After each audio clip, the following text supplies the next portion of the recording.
අඩෝ ඉක්මනට වරෙන්. කඩේ වහන්න කලින් යමු. අම්මට සිරි. මොකද්ද බං මේ පිටසක්වල ගෙඩිය? මේක මාර බරයිනේ බං. රත්තරන්ද කොහෙද ඇතුලේ? අඩෝ ගාන දැක්කද? රුපියල් 10000ක්. අම්මෝ බිම වැටුනොත් අපිට වකුගඩුවක් විකුණන්න වෙන්නේ.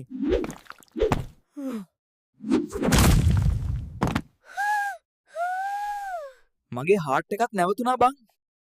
සුවඳ නම් මාරයි. මේක කෑවොත් මට පියාඹන්න පුළුවන් වෙයිද?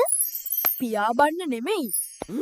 ඕක ගත්තොත් ගෙදර යන්න වෙන්නේ පයින්. නෑ බං හිතපන්.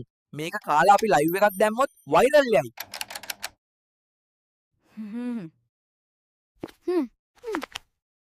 ඔය ගානට අපිට මාසෙකට ඇති වෙන්න හාල් ගෙන්න පුළුවන්.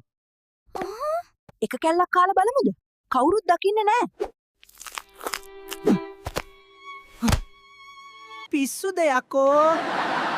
ආන්නේ හිරේ යන්නද හදන්නේ?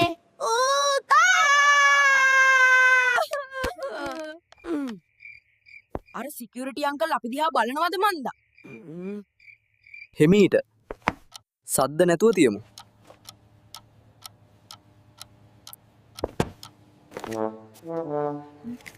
අපි මේ ඇපල් ගෙඩියක් ගමු බං.